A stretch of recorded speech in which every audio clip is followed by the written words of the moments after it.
Mami Onyx, lubos ang tuwa at kagalakan na aking nararamdaman nung makita ko ang babae na matagal nang inaasam-asam ng aking mga mata at palaging tinitext subalit hindi ito nagre-reply. At nung araw na iyon, Mami Onyx, nakita ko siya sa harap ng altar na umaawit kasama ng mga choir sa simbahan. Kaya hindi ako nag-aksaya ng panahon, Mami Onyx. Pagkatapos ng misa sa araw na iyon, ay agad ko siyang nilapitan, Mami Onyx. Kaya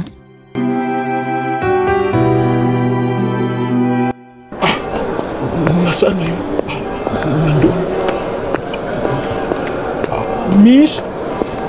Excuse me? Hi. Lumingon siya. Ang ganda niya talaga. Hindi ko na palalagpasin ang pagkakataon na to. Kailangan ko siyang makausap. Iho, ako ba ang tinawag mo?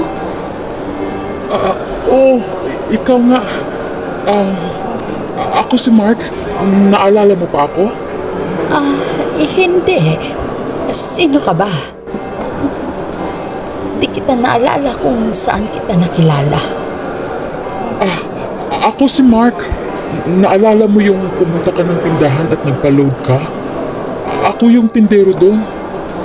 Sorry ha, pero sinave ko kasi yung number mo. At palagi nga kitang tinitext Pero hindi ka nag-reply. Ikaw pala yun. Ay, pasensya na. Pag hindi ko kasi kilala ang number, ay hindi ko na binabasa kung ano man yung mensahe. Kaya dinidelete ko kaagad. Ay, ano palang sadya? Bakit ka pala nagtitext sa akin at paano mo nakuha yung number ko? Abay, sinisave mo ba yung number ko nung nagpapaload ako sa iyong tindahan? Pasensya na. Pero, oo, sinave ko. Pasensya na talaga.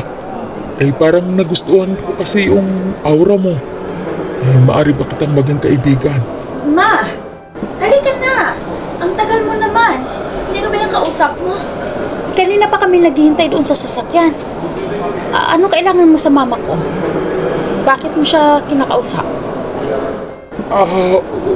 Gusto lang makapagkaibigan. Sige. Pasensya na. Ikaw? Makipagkaibigan sa mama ko? Anong gusto mong palabasin? May gusto ka sa kanya? Baka naman gusto mo lang siyang hut-hutan. Kaya please lang, lumaloy-loy ka na. Hindi ka kailangan pang makipagkaibigan sa mama ko. At saka, magkasing edad lang tayo. Tara na, Ma. Tagal mo Kailan pa ako naghintay, nagutom na ako. Halika na, Ma. Naghintay na si Kuya sa sasakyan. Bilisan mo. Pagpasensyahan mo na lang yung anak ko. Nagugutom lang yun. Tsaka medyo matagal-tagal tayo nag-uusap ngayon. Kaya kasalanan ko rin naman. Kaya ikaw na ang magpasensya ha. Walang problema. Maaari ko bang malaman kung ano ang pangalan mo? Helen. Ang pangalan ko ay Helen. Sige. Alis na ako. Sige. Salamat, Helen. I-text kita ha.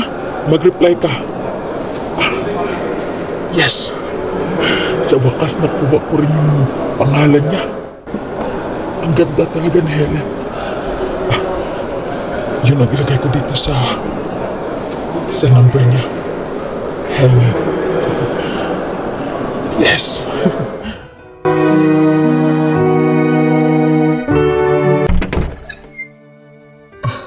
Wala pa yata sila mama at papa.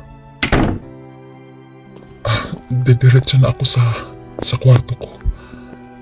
At doon iti-text ko si Helen. Tama. I-text ko kagad si Helen sa taas.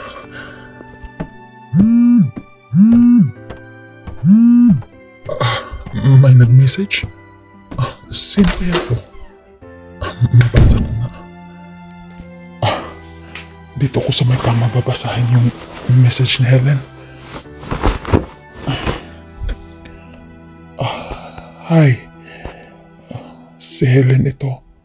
Pasensya na sa inasal ng anak ko kanina. I-message mo na lang ako sa messenger. Hanapin mo na lang Helen Alvarez.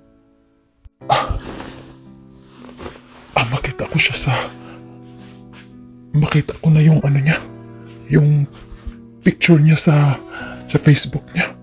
At doon makilala ko kung ano siya sa anong buhay niya.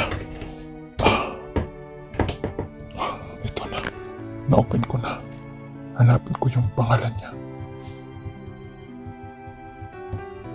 Oh, ito nakita ko na siya.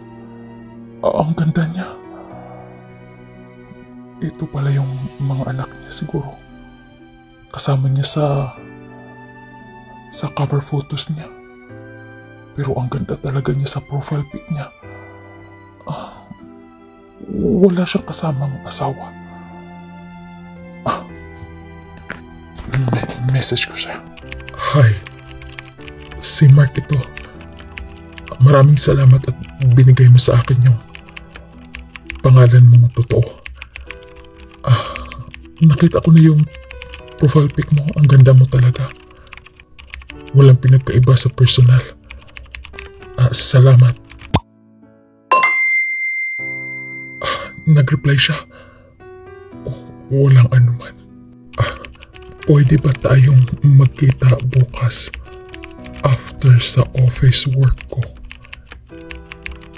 Pwede ba kitang maimbita mag-dinner? Nag-reply siya. Sige. I will wait for you. Ay, Mark! At 5 o'clock. Andyan ka na ba sa room mo? Sa Robinson Cafe. Andyan ka ba sa taas? Second Baka floor. dito. Ma! Andito ako sa room. Bababa na. Saglit. Nag-type siya. Babasahin ko. Sige. See you. Mark, ano ba? Bumaba ka na dyan. Yes! Oho, ma! Pababa na! Baba mo na ako. Ay, sa wakas. Magkita kami bukas. Makilala ko na siya ng lubusan. Ang saya-saya ko. Mark, andito kami sa kusina ng papa mo. Nahalika na dito ha. Bumili na kami ng pagkain, hindi na tayo magluluto. Ay, pagod na pagod kami. Ay, bakit ngiti-ngiti yung mukha mo? Kanina ka pa sa simbahan ha? Nagdodroga ka ba? Ha, Mark? Si Mama, bawal bang umiti? Hindi Ako magdodroga. Klaseng tanong yan, Ma. Ay, naalala ko yung ganyang ngiti ko noon. Nung na-inlove ako sa mama mo. Baka, Jonah, in love yung anak natin. Kaya, ngiting-ngiti. Ay nako, Rusty.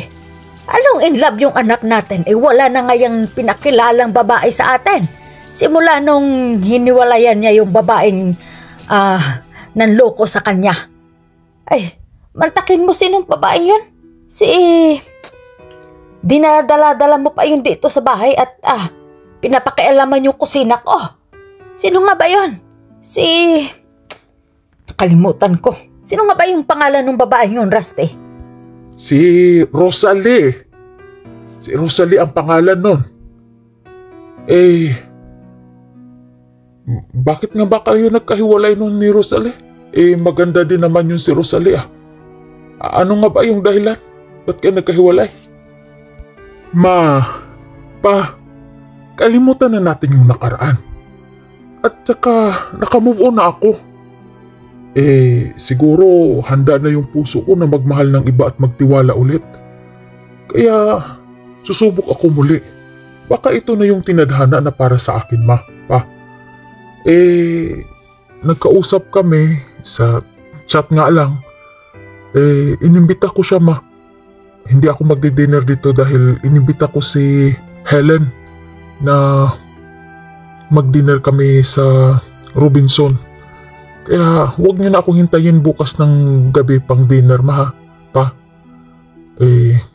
May kadate ako. Ano ka among pangalan? Helen? Hindi ko pa nakita yan si Helen.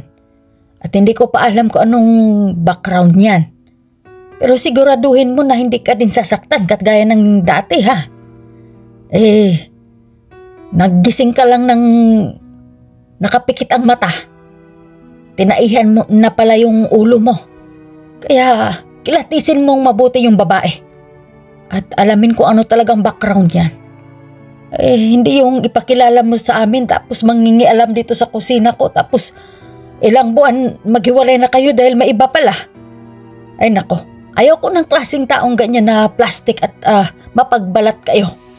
Kilalanin mo munang mabuti, ha, bago ka magmahal-mahal dyan. Ay nako, ikaw pa naman kung makamaoy ka. Iyak ka ng iyak sa kwarto mo. Para kang babaeng nawala ng regla. Ay nako, taong to.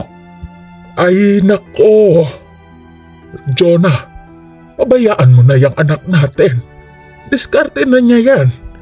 At saka, kung yan talaga siguro ang babae na ipinagkaloob sa kanya. Pero anak, kung palagay na ang loob mo sa babaeng yan at kilala mo na ipakilala mo sa amin. Nako, sino yun? Yun ba yung kapitbahay nating bagong lipat dyan? Hindi ko pa naman nakikita yun. Kaya, sige, bahala ka kung anong gusto mo. Basta kilatisin mong mabuti, tama din naman yung sinabi ng mama mo na si Jonah. Concern lang kami sa iyo. Sige, bahala ka. Ma, pa, I learned my lesson. Kaya huwag kayong mag-alala sa atin. Ay, ikaw bahala.